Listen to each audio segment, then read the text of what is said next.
Hey, what's up, everyone? You're currently tuned into TBD on KCSB FM 91.9 in Santa Barbara and netnetradio.com out of Tijuana.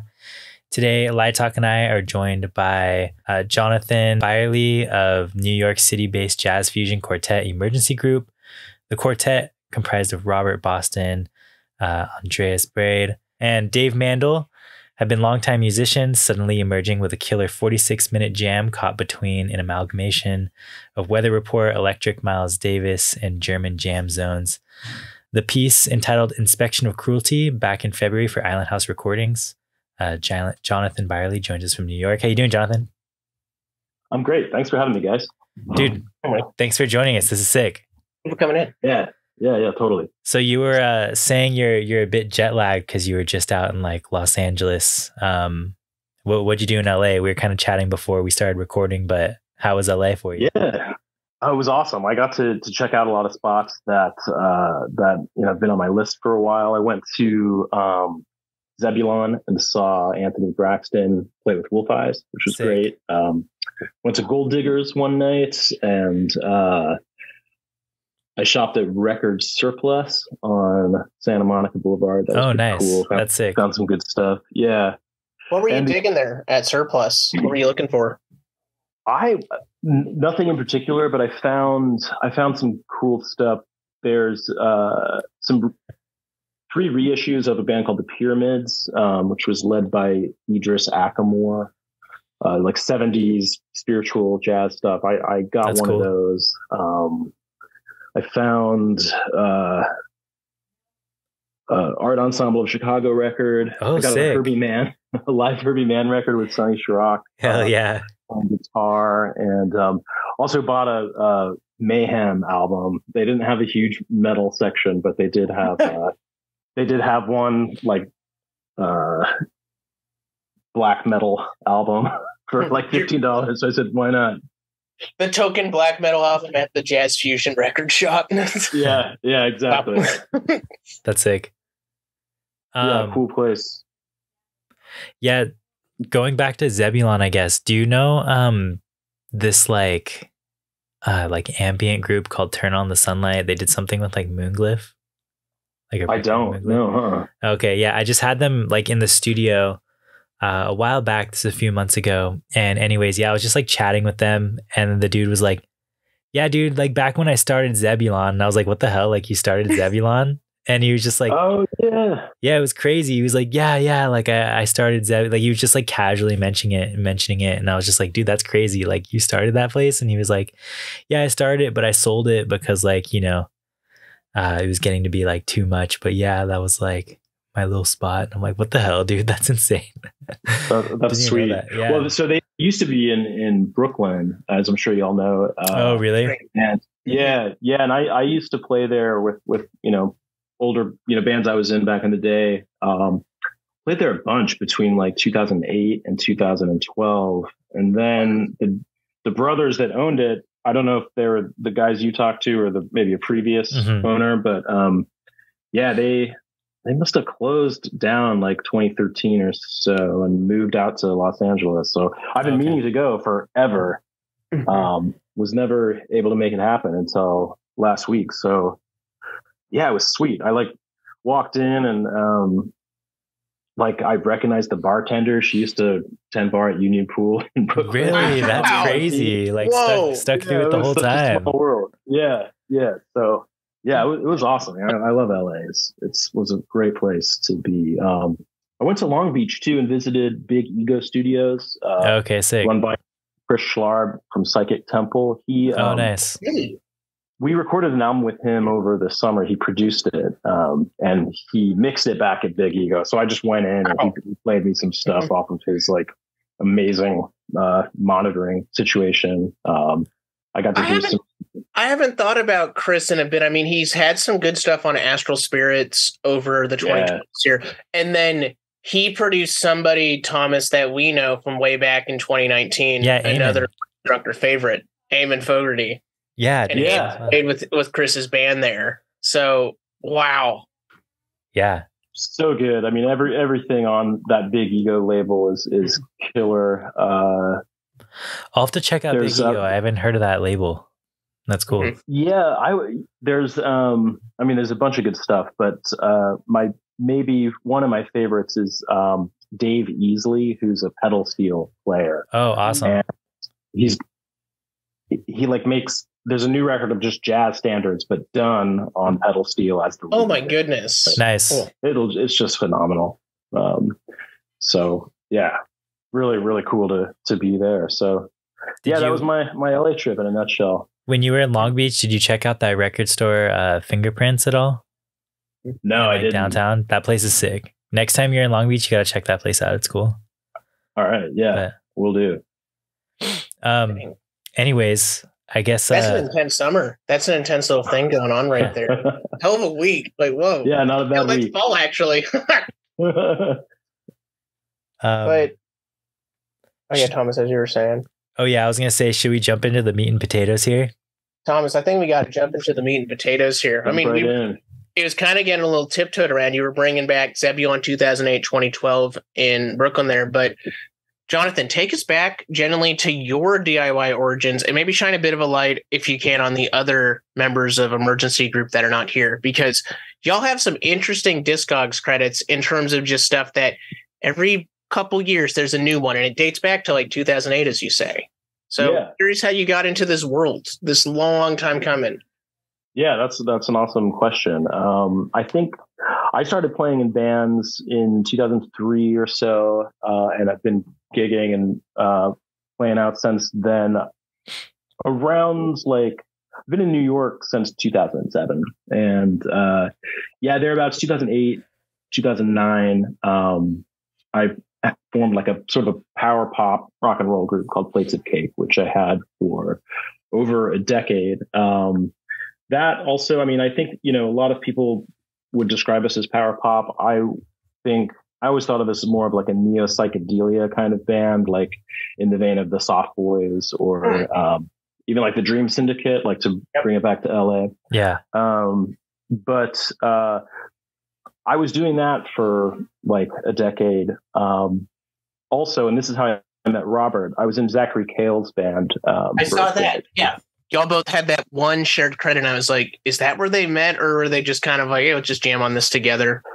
Yeah, no, there's a record of his called Skywriting, and I don't want to speak for him, but that was kind of a white whale album for Zach. I guess I am speaking for him. He's a close buddy of mine, but he had two bands over the course of making that record, and Robert and I were part of the second band. So about half that record is the band that him and I were in, and the other half was Zach's previous band. But in that band, we did some touring, and Robert and I in particular really bonded. I think actually crazy story about that band is the night after Trump got elected, we played at the Music Hall of Williamsburg and opened up for Ezra Furman. And it was this totally like awful night. Everyone was feeling completely stunned and terrible. And but yeah, anyway, interesting run in that band. But Robert and I became pals, and he was just so interesting for me to talk to because he's got this deep background in jazz and classical music. He's got a composition practice. He's composed scores, and him and Andreas are both part of the modern dance world, both having worked for like the Martha Graham Dance Company and Mark Morris. And so they're both like real heavy hitters, I guess. Oh, that's sick. Just in like, New York dance, jazz, classical. And so I would pick Robert's brain about, Philip Glass and stuff like that. And we would talk about, obviously Miles Davis and jazz. And so that's how I met him. And then I think around 2019 or so, him and I started just jamming together, the two of us. It felt like it could be something. So then he called on Andreas, who he had met through working together at the Martha Graham Dance Foundation. I think that was where they met. So there's a few sessions, times we got together and made tapes of just the three of us. And then it was like, it kind of felt like, okay, this might be a group. So Robert called Dave Mandl, who is, I didn't know him very well, but he's just plays in a lot of bands around Brooklyn, and definitely knew of him. Lots of mutual friends. Long story short, we got together in 2020 and played once, and it was just such a great night. Sounded really good, and we were like, "Yeah, this is going to be a band. Let's do it." And then everything shut down because of the pandemic. So the whole thing was just put on pause. And then I think maybe once, like post-vaccine in 2021, we got together, but just a one-off jam. And then it wasn't until the fall of 2022 when we all got on the calendar and we're like, let's make something. And so we got together in November and made what is Inspection of Cruelty. So yeah, it worked out. I think I didn't talk about Dave. Dave is a music writer. He's great. He writes for Uncut and a lot of other places. Oh, sick. He's a bass player, plays for a ton of bands, like I said, and also has a really good radio show on WFMU. Oh, dude, hell yeah, that's awesome. Sweet. Yeah, all prog rock. It's like prog and prog adjacent music. Oh, that's crazy. And it's very fittingly called It's Complicated. Because every tune on it's got like some strange time signature. Yeah, so Dave's awesome. He's also just been at it for a long time. So yeah, those are the three dudes I'm fortunate enough to play with. Awesome. Yeah, I'm really psyched about the configuration. That's wild to all hear, especially because there's so many in that time, like small rehearsals or a massive giant break in between it. But you guys have those years of just letting this slowly come together and going back, as you had mentioned, like you're doing like this neo psychedelia and then talking with Robert though, and trying to pick his brain over Philip Glass. So kind of in the 2010s there, were you pivoting towards as well, like downtown composer music, or kind of thinking as well about like, how do I expand beyond just like making guitar textures, like for kind of psychedelic stuff? Where were you going in that decade as well? What started to kind of interest you? Yeah. Really, really cool question. I think for me, and really kind of a great thing about this project is I've just been trying to really stretch out as a guitar player. I think for a lot of years, I felt like I wasn't I couldn't be like a quote unquote lead guitar player. Yeah. I just felt really comfortable playing rhythm and rock and roll groups. And like, I can never really like shred or do any like flashy rock and roll stuff. And I still can't. So I was like, I never thought of myself as a lead guitar player, but I've always been really interested in jazz and like modal playing. I just really just got kind of burnt out on like your standard, like rock and roll 3-minute rock song kind of thing. And, I think I just playing gigs, like just wasn't as fun when you just play a set of like, you know, your latest record, over and over again. And I just kind of got burnt out on the whole cycle of like writing songs, then playing the same songs for like 6 months. And then, Yeah. So this opportunity has been fun for me to just have a place where I can like stretch out and explore the guitar neck, but also really kind of like get my ass kicked, because like the other three dudes in the band are really serious, and I always kind of feel like I'm treading water a little bit, and you know I got to punch above my weight, and so I would like to think that I'm becoming a much better guitar player, and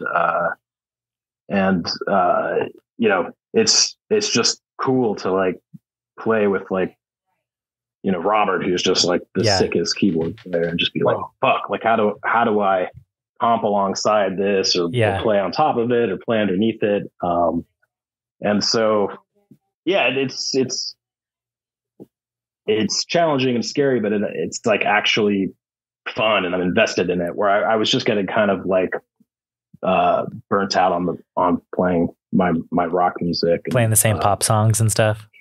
Yeah, I think maybe I was just like doing it in like bad faith. Like I wasn't like psyched about it. So why would I expect anybody else to be psyched about it? But you know, this band, it's like, I'm psyched about it. I want, you know, my mom to come see it. Yeah. It's like, you're getting a cross-generational audience. Yeah. Thinking of it though, I'm also curious, like over the course of this decade, is there any kind of like guitars or gear that you've thrifted, you've been able to pick up, or that you've ended up dropping or kind of like sequences, ideas in your head where you are punching up for, or you're limiting yourself from working with when you're approaching these compositions, or just kind of the jams? Sorry, did you say gear? Or yeah, any gear. Like guitar equipment. Yeah. I've definitely been getting more into guitar pedals, for better or worse. I think I used to be just very purist about not having a pedal board. And I would like have a stage tuner and like a tube screamer style drive pedal, and that would be it. But with this band, it's been really fun to like introduce a wah pedal, which is a big part of my sound. And like noticing that when I was listening and stuff. Yeah. Analog delay, a little compression in my signal to sort of, boost the sustain. And then, I play around with different types of dirt. I still have a real classic tube screamer, sound in my signal chain, but I mess around with like what is it called? A spider fuzz, which is made by a guy in Maine, and it's based off of a classic tone bender. Oh, sick. Like an original tone bender, like the kind that Mick Ronson used in Spider's band, and hence the name Spider Fuzz. I love that. It's kind of like a splurge to have a boutique pedal like that. But then one thing I've been using more recently is a Super Fuzz clone, which is an octave pedal, which really paired with the wah, you just can get like insane, just really insane sounds. And I think that features pretty heavily on this latest tape, Venal Twin, that's coming out on Centripetal Force next week. But I'm definitely I'm messing around with my sounds, and but it's all real classic stuff. Single coil Strat or Telly, played through a Vox, with some classic sounds, tube screamers, fuzz pedals. I hope that wasn't too. I mean, we can totally like get nerdy with guitar gear. I wasn't sure if that was your question, but no, you're good. You're good. Okay. No, that's what I love. We just love to hear kind of like, what are people doing to make their sounds? It doesn't really matter if like you're going to be an immediate expert on it, just to get a sense. For sure.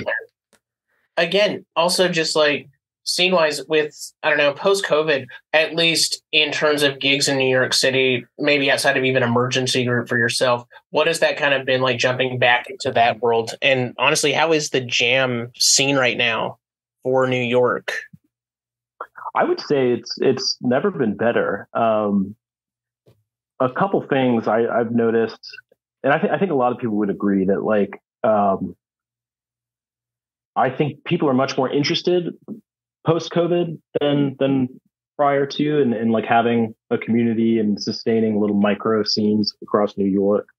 I think folks aren't taking it as for granted as much as they might have been before. And there's just been a lot of like great spaces and really, really supportive environments that have come up since the shutdown. There's a bar in Sunset Park called Mama Tried, which is just run by the best people, and they have outdoor shows in the summer, and they do indoor shows throughout the rest of the year. And also the Jim from that band Sundwatchers has a record store called The Pit, and it's like a community space, a checkpoint for activism and checkpoint. I don't know if that's the right word, but it's like a community center, and they do shows. That's awesome. Also, I think opened up during the pandemic, where we certainly didn't start playing there until after, but it's awesome.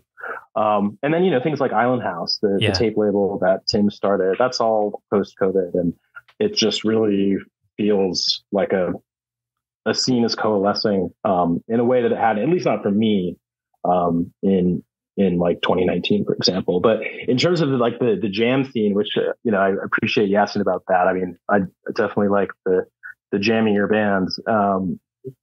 But I think that also in 2017, it really kind of felt like New York got more into that like realm with I'm thinking of bands like Garcia Peoples. Oh yeah, Chris for Force. sure. Mm-hmm. Let me get something out if I can find it. Yeah. There it is. There it is. Yep. Right underneath. Like, this was a huge Bandcamp Friday tape for me.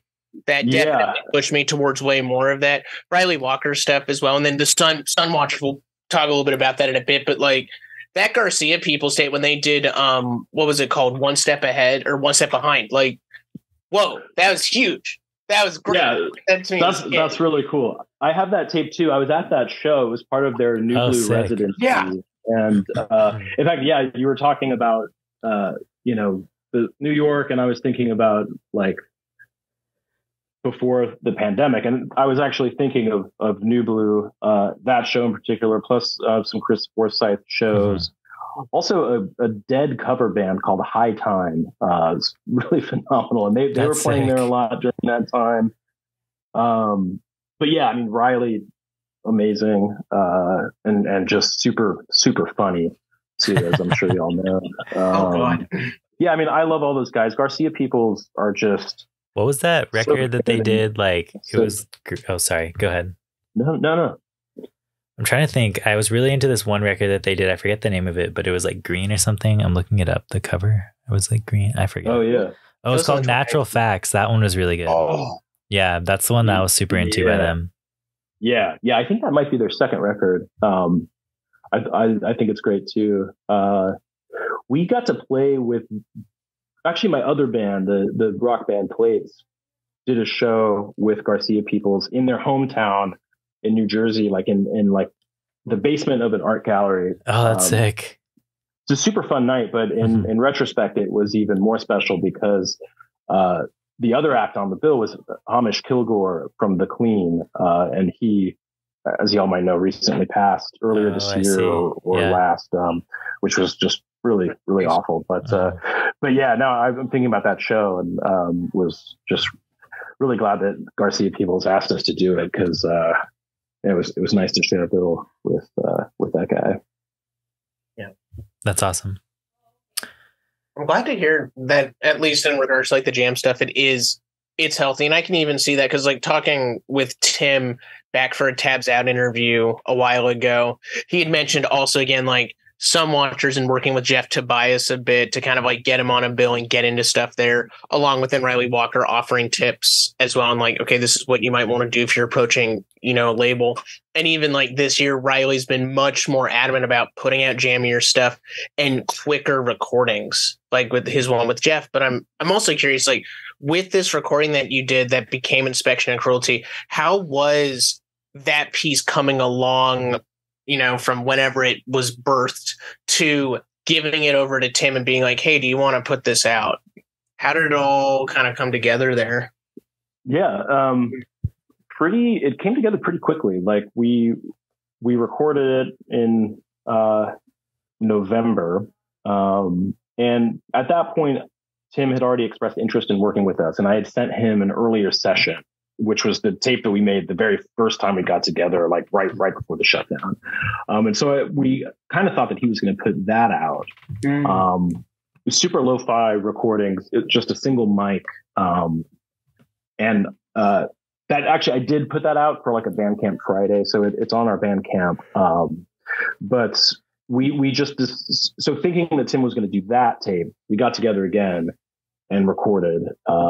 And since we were a little bit more sure that like it was going to be a for real, you know, band that was going to, you know, have a tape and do some shows, we brought more recording equipment. So we were able to capture like a nice stereo sounding, a nicer fidelity, not such a lo-fi scrappy single mic situation. And I think it just by pure luck, the session went really well. It was about maybe an hour and a half. 2 hours or so of just improvised music. And then within that block of time, there were just two really sweet passages that became side one and side two. So I sent that to Tim. And I think it was just pretty clear that like the fidelity of the recording was just so much more superior that he was like, let's do this instead of the other thing. So so 3 months later, he had the tape, and we started doing shows. It was just really cool to see how people really like dug it right away. And yeah, that's all we've been doing for the rest of the year. We've been gigging and recording, and we have a lot more planned. So it's been awesome. Is it just gigging on the East Coast there? Is there any chance that you guys are coming out west or going to the Midwest even? Like, what's been... Yeah. I really hope, with the thing we have coming out in this fall with Centripetal, and we have another release planned for spring 2024. We really, really want to get on the road to support both of those releases. And I'm hoping by late spring or early summer, we'll make it out to the West Coast. Definitely. I would love to hit San Diego and LA and maybe Santa Cruz. And then, the nice thing about the Northeast is things are relatively close, so we can just hit different towns on like long weekends and stuff. So we've gotten out of town a bit. We've played like at Tubby's in Kingston, New York. Yeah, that's dope. Great club. Yeah. Would love to listen. There's some cool places in Western Mass too. We're going to hopefully get out of town more, but definitely watch out for maybe a week's worth of West Coast shows next year. Oh yeah, if all goes well. That'll definitely be an intense one. That'll be worth it. Hit us up if you want a Ventura date or Santa Barbara spot or something. Yeah, I'll hit you guys up. I think we'll need help. I don't have a ton of contacts out there. I mean, there's a few, and I think we could get an LA show easily. But yeah, I might come knocking for San Diego and Ventura. Yeah, dude. I got some guys. Oh, sweet. Yeah, thank you. In regards to also, I don't think even off the cusp, I hadn't realized there is an album coming out in 10 days with this new one, Vandal Twin. And again, it's a more recent recording. It's coming from January now instead of November. What in that time had kind of increased or evolved with Emergency Group and even to this album that's coming out next spring you talk about? Yeah. Well, I think, we were so happy with the results of the Inspection of Cruelty recording that we just wanted to get back together like pretty quickly. So we had that January session, and I think that night we were just a lot more comfortable with each other and understood a bit more about everyone's approach to improvisation. And so we, I think we were just like looser and a little bit less afraid to be aggressive. And Venal Twin, I think it's definitely not, it might,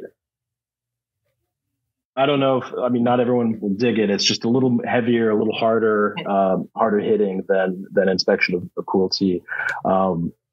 I love it, but we definitely stretch out and go a little bit more out there than in the previous one. And then, the album we made over the summer with Chris Schlarb of Psychic Temple, it's, for one, we recorded it at like a real nice studio, Figure 8 recording in Brooklyn, and just used some really, really nice mics, and we're playing in a great sounding room. And that's going to be different because it's two extended improvisational pieces bookended by two compositions. So it'll be the first record with composed pieces as well as jams. And for that, Robert composed a piece, and I wrote the other one. And the piece that Robert wrote is just, it's just insane. It's just a real kind of spacey melter of a tune. I'm still like, I had to read a lead sheet, which I never do, and count, time signatures again, the Philip Glass kind of thing. It's definitely outside my zone. But the result, he's a patient guy. He almost like conducted my part in a way. Oh, really? It really turned out well. So it's like for folks to hear that one. That's so fascinating to me. There's a lot of sounds that are there in Inspection of Cruelty already. Like, I was just listening to it with my dad, and that you have a section. It's like, oh, there's a bit of noise here. It's just like a kind of classic Motorricker. There's like the German influence. You do have a little bit of the dub bass that really comes through on Dave's stuff. And I was like, how does that just show up? And then to hear with this stuff way down the line that's going to be in the future, Robert, is he bringing in like a downtown composer element there with that composition, or like a minimalism kind of thing? Yeah, I think so. I mean, I think he's really into like the downtown Fred Frith, John Zorn, The Stone, all that stuff. Certainly Philip Glass and Terry Riley. And I think that's all in his wheelhouse. And then, beyond that, I think he's really fluent in a lot of modern classical composition that I don't even begin to know about. And I've asked for recommendations from him just to kind of dip in, and it's all just incredible stuff. But I think, what's cool about Robert is his, my background is so much like in like record nerd rock and country and jazz, and like probably like a real similar shared vocabulary as you two. But like Robert is kind of just like in this whole other world of just like composers. And I don't know if you guys heard, we did a lanyap session for Aquarium Drunkard. Oh, really? Oh. That's sick. Well, what was the cover there? What's the cover? Well, so again, the Robert influence, instead of doing like a rock and roll cover, he arranged a piano concerto by Prokofiev. Oh, and we did this whole like sort of fusion-esque arrangement of Prokofiev, and then followed it with an improvisational section, and then brought it back to. So he wrote a lead sheet based on the actual concerto, and we learned it, and he guided us through the whole thing, and then so it was awesome. And then the other back to downtown, the other cover we did on that session is a tune by Last Exit, which was Bill Laswell's band with Sonny Sharrock, Ronald Shannon Jackson, and Peter Brotzman. Oh, wow. Sick. Yeah. So definitely, love all that downtown 80s stuff. And there's a lot we're mixing together and drawing from in terms of our influences. I'm glad you guys hear that, especially like, the German influence. Andreas is German, so we're really lucky in that regard. Wow. Yeah. That's just incredible to hear. Like, also again, the influence involving, and then just to know, like, keep an eye out for that Aquarium Drunkard session. I'll have to play that on the show here whenever it comes out, because that's just so exciting to hear. It's out, actually. It's already out. Oh, cool. So check it out. I can send you a link. Send it to us. It's free. I think you can grab the MP3s off of Aquarium Drunkard. Get him if you're listening, though. Get him as soon as you can, because I know sometimes they go down, or it's like you got to go search somewhere else. Yeah. I think that session kind of hints at our sound that we took with us when we made the record with Schlarb over the summer too. Just bringing that compositional element, I was really, really happy with the way that came out too. So check it out while you can. That's dope. Oh, yeah. And then a couple final things about that, because you talk about the slow and steady increase from one mic to multiple mics to like an actual studio setup. And where for you do you at least in the band kind of fall in like a fidelity or audiophile spectrum compared to others in the group? And is there been a push to go for more hi-fi sound, or continue to keep some realm of, okay, this is, perfect for cassette? Is there, though, like a genuine aim, though, to get to vinyl? Yeah, that's a great question. I have always loved really scrappy lo-fi music. If someone says they made a record on like a Tascam 424, I'm probably going to buy it. Yeah. Whether it's like Guided by Voices or Bill Fox or Sebadoh or whatever. But I don't know, when you're so excited about your playing, you want everything to be heard clearly. Sound is so I'm a little torn. I listen to so many bootlegs and like live tapes and live recordings that I think my ear is just really trained on like audience recordings and soundboard recordings and clubs. And so for me, if I can hear every instrument, it's fine. And if it's got vibe, of course. But yeah, I think the more we work in studios and achieve a better sound, I think it might be harder for us to go back to just throwing up like 2 Zoom recorders. Yeah. But I don't know. I mean, I've always been a recording engineer in a hobby realm, definitely not professionally. But I love to self-record and to record like friends and other bands. And, it's really, I don't know who made this like truism. Maybe it was like David Briggs or someone, but it's like the only thing you need, if it's a good band, doesn't matter how you're recording. Like, and I think an iPhone recording of a real hot band is going to be a better recording than a phenomenal recording of a shit band with that's true. A stupid song. So I try not to think about it too much. And it's like, yeah, if I can hear the kick drum and the snare and the cymbals don't eat up everything else, it's and if it's good, I try not to overthink the fidelity, but yeah, I don't know. We have a vinyl LP coming out next spring, so that might set an expectation. Yeah. No, I think that's hearing all that kind of stuff. It's fascinating to me, just knowing like there is that to the band as well, because this first release on cassette with Inspection of Cruelty it sounded really warm. And it was just, to me, so striking of like, it was just there and it could have come out at any point in the last 50 years, you would imagine.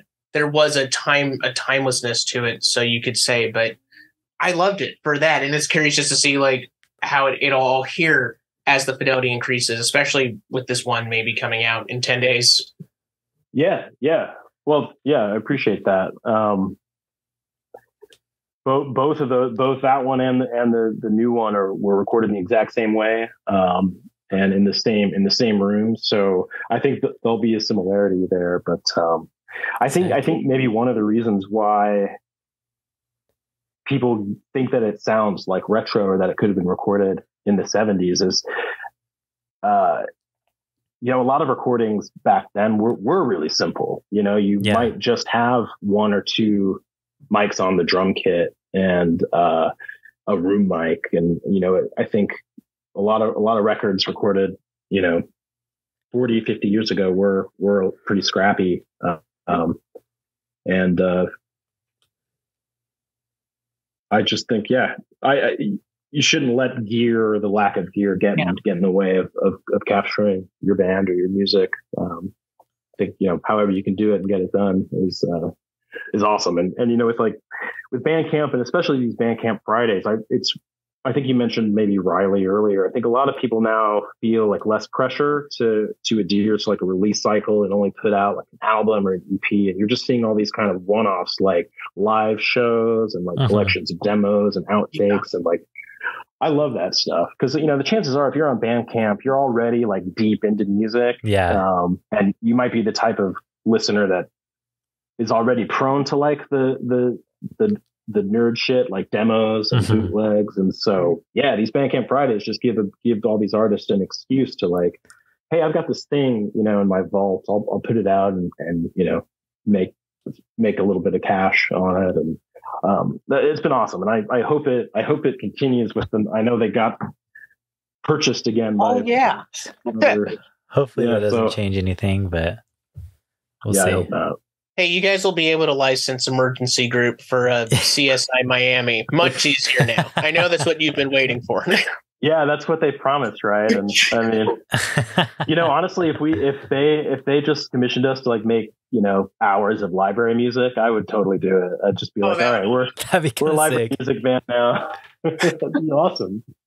You mentioned though, again, I think it's a great point you bring up about Bandcamp is there's now just really, really good. It's like you can get a lot of demos. You can get a lot of live shows. Certain acts have been really good about that. Even like Sonic Youth, they took the NYC Taper show and they cleaned it up and then put that out as, and to me, I'm like, oh, that's their greatest hits. They finally, that live in Brooklyn, that's the Sonic Youth greatest hits tape. They finally did it. So good. Yeah. But it's so I'm curious, like, any favorite New York Taper recordings that come to the top of your head? Any random Bandcamp demos you've got to recommend there? Man, NYC Taper is so great. I don't know where to start. There's an Oneida show from about 6 months to 8 months ago at Tubby's, which is really good. That's sick. They just taped the Deep in the Valley festival that was in August. Everything from that is fantastic. And I mean, yeah, you could just really, really go so far back on that site and get a real, like, it's like a time capsule of like what New York music was like, 10 years ago or whatever.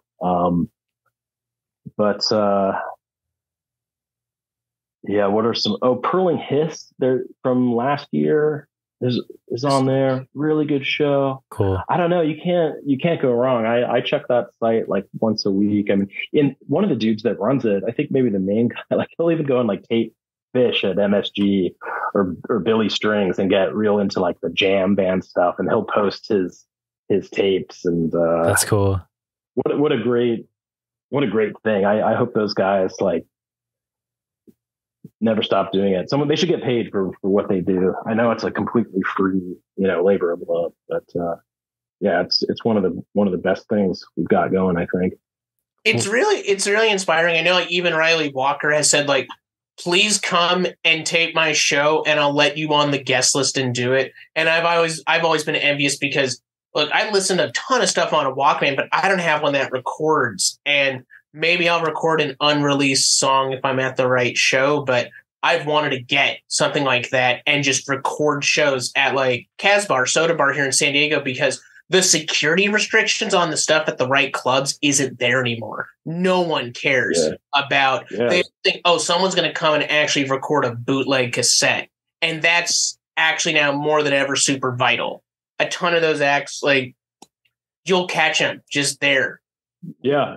As hard as they can on a date with 19 to like 50 people at a show halfway across the world from where they're from. But it's happening consistently.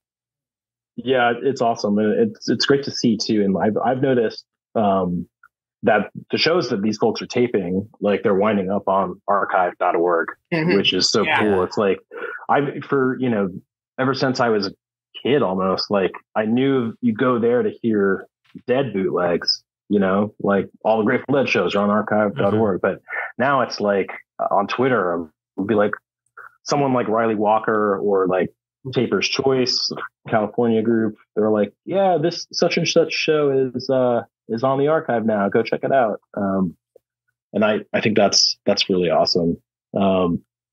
We've been recording our shows, and I'm always kind of like torn about posting them on the archive like right away or giving it some time. I think I'll probably start disseminating them, but I might wait until we get through the next couple of albums, just because I don't want to like oversaturate people. Like I really want people to go listen to the thing that's coming out, you know, in a couple of weeks on Centripetal Force. But the other cool thing along the lines of taping is like, I mean, I don't want to sound like I'm, repping for Apple, but like the audio quality on video recordings from your phone is just so good now. And like you could even record video of recording the video of the band somehow has better audio than when you just record it like as a voice memo. I think maybe it turns into a stereo recording when you're doing video also. And there's this guy, a New York guy named David Senny, who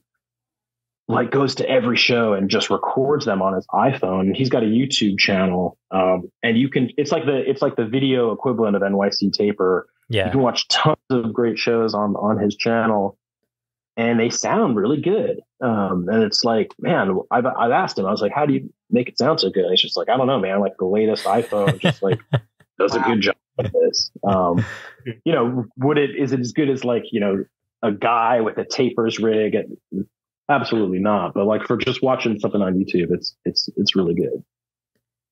It's crazy to think. I don't think I had thought about that as hard, but that it makes sense that the technology is, especially compared to 5 years ago, even it's just here. Yeah. Yeah, for sure. Because even that effort, I remember I was deep into Radiohead for years, and a lot of those recordings are there. I've got 10 gigs of Radiohead on my computer, just all of their live shows, the random, like, this is where they play the rarities, this is where they bring out like early unreleased stuff. And the ones by the ends of the 2000s and the King of Limbs tour, the crowd has gotten so good. You've got a ton of different people filming, so there's like some really dedicated film fan concerts of that. And then they have recordings that beat soundboards or thanks, because they had 3 fans in very strategic spots that could get it all meshed together perfectly. Oh, that's wild, actually. That's awesome. Yeah. So I still go back to a couple of those and I'll give to friends. I'm like, oh, if you don't like King of Limbs, here's the live version that you need to hear so that you get the song. And like, it's great. I always thought that was so cool. And it's like, that's how we could do this. Yeah. That's awesome. Love the audience recordings too, because you get like the response and how it felt. And for sure. I like watching old audience recordings of like punk bands because you really get like the energy and stuff. You know what I mean? Yeah, completely. Maddie, do you remember Lawrence? Lawrence used to like, I was thinking about Lawrence and all of the documenting he did in Santa Barbara. Yeah, Lawrence used to like film so many bands with like, I don't know, it was like tape, like video camera, whatever it was, whatever he was using. But like, he has so many just like bootlegs of like sick bands, like all over like LA too. That's awesome. Yeah, dude, Lawrence was doing like some really cool documenting. But anyways. Yeah, hopefully that stuff will make its way to YouTube. Yeah, hopefully. If it's not already up. Yeah.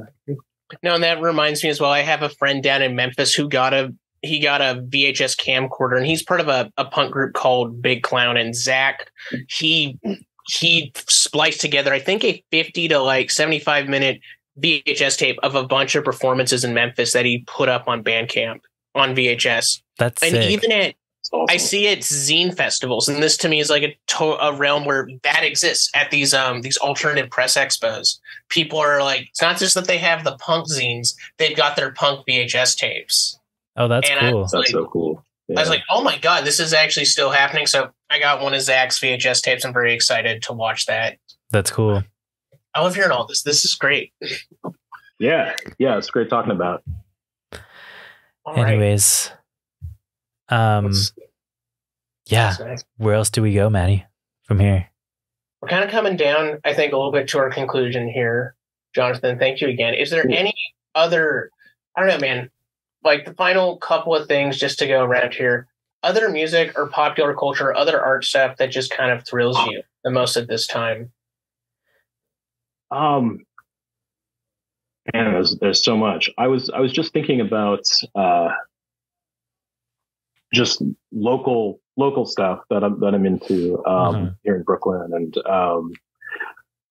there's a record y'all might have heard that I was listening to just before talking with you, called "A Sublime Madness" by Peter Curlin and Brent Cordero. It's on Astral Spirits. Okay, I haven't heard that one, but love Astral Spirits. Yes.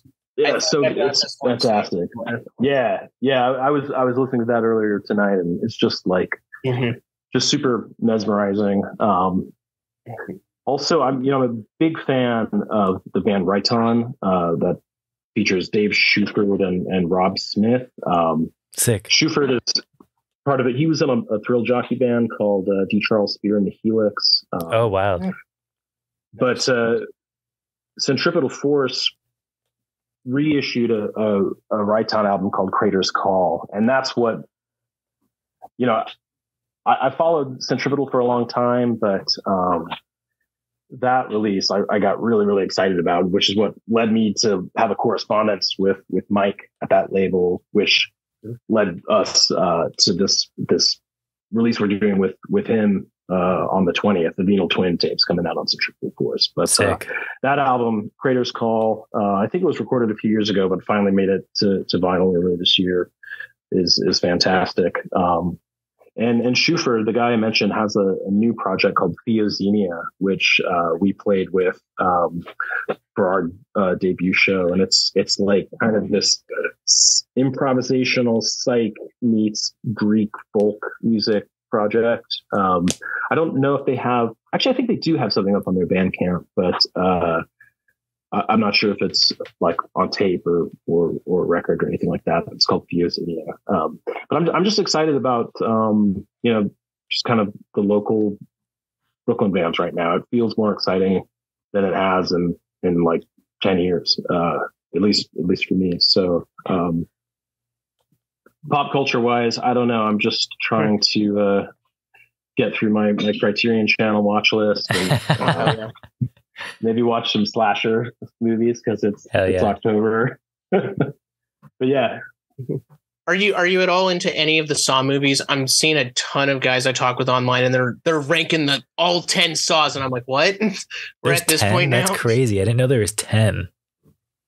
Well, I wouldn't have known that, but since I was in LA, there's like every billboard is Saw 10. There's a new Exorcist movie, and there's a Expendables 4. Yeah. I thought Expendables was done, and then I saw the trailer for that when I was seeing Mission Impossible very late at night for like $6. And I was like, oh no, we're out of ideas. Yeah. But apparently Saw 10's the best in the franchise. I've heard that Saw 10 is good from people that have seen it. And I'm just like, interesting. That's cool. Yeah, and I'm hearing that the new Exorcist is like garbage. So I've heard that too, actually. Yeah. The one woman came back, but she only came back because she wanted Warner Brothers to establish a scholarship for like young actors. Like, would not come back and do this role, and they were offering millions of dollars, and she's like, okay, if you really want me this badly, this is what you have to do. So gotta give some props there. That's kind of sick, actually. Yeah. Using your power in that way. I feel on the Criterion Channel stuff, I don't even try to touch it. I could do the shorts, but there's too much good out there, and I work in a library, so I might just see a stray Criterion DVD, and I look and I'm like, are you 96 minutes? Great. Yeah. What is Criterion? Thomas. What is that? Oh man, Thomas. It's the greatest thing ever. Well, it's the Criterion Collection's a long running series of laser discs and then DVDs of, the cream of the crop, or your art cinema and other cinema that's under distributed or doesn't have a distributor here in America. And they get released, and the DVDs are basically special editions that have bonus features and the great essay. Oh, I love them. That's sick. I'll have to look into that, or look into some of those. Chasing Amy is one of my favorite Criterion. I kid. But there was a handful that like made their way to the bargain bin, and it was like Chasing Amy and Royal Tenenbaums were the big two, and I think maybe The Rock as well. But oh yeah, I forgot that. Like, yeah, Bruckheimer must have like bribed Criterion to get Armageddon a Criterion release, because it definitely doesn't like stand up with like the Battle of Algiers or something. That's part of the funny thing. So yeah, we got Battle of Algiers. We've got like the Pet Cemetery movie. You've got like a ton of the Wes Anderson stuff, and then Armageddon and Chasing Amy. But damn. And then I guess the other one thing, because you talked a little bit about like jazz, the final thing, any ECM recommendations? I come as somebody who I will occasionally find ECM in the dollar bin, and every time I'm thrilled. Yeah. That's a great question. I just got one, and I know it's a Miroslav Vidas CD, but I forget the title. Let me look it up. Man, it's so good.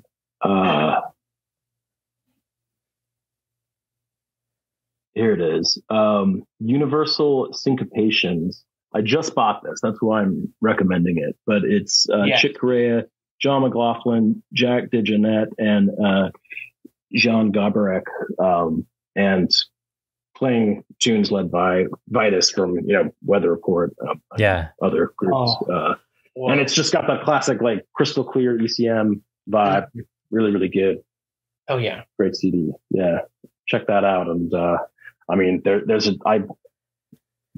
that's an intimidating label. I mean, I don't even know where to dip in most of the time, but I've never gone wrong with it either. So it's one of those things I remember because Aquarium Drunkard, they had their guide to it back in 2019 or so. And I was like, how do you dip into this? And it was funny because my dad loved Pat Metheny. So there's like that entrance that I think a lot of people don't immediately realize, but it's there. And then a lot of other people I know online, they know at least the Steve Reich. They know music for 18 musicians. Yep. So yeah, those were ins, but it was totally like dollar bin finds of like David Torn or Robert Boddick or Eberhard Weber, and just being like, oh, this is just here for the taking. Yeah. Always every time being, and then coming back years later, like, especially with the David Torn, it's like Mark Isham is on that, and the fretlit bassist from Japan is on there. So it's like weird levels of connections that start to open up. Always amazing. Yeah, for sure. All right. Well, I think that kind of brings us to the end here. Where can people keep up with all things Emergency Group? Well, thank you guys for having me. It was really, really good talking to you. And you could find us on Bandcamp. It's probably the best place, emergencygroup.bandcamp.com. We're also on Instagram, Emergency Group Band, and Twitter, like I think it's EE Emergency Group. We're those three places, but Bandcamp first and foremost. It was great. Really, really nice talking to you both. Yeah, dude, we actually have one more question here. It's kind of the biggest one of the show. Do you want me to take it, Maddie? Do you want to take it? You got it this time. Okay.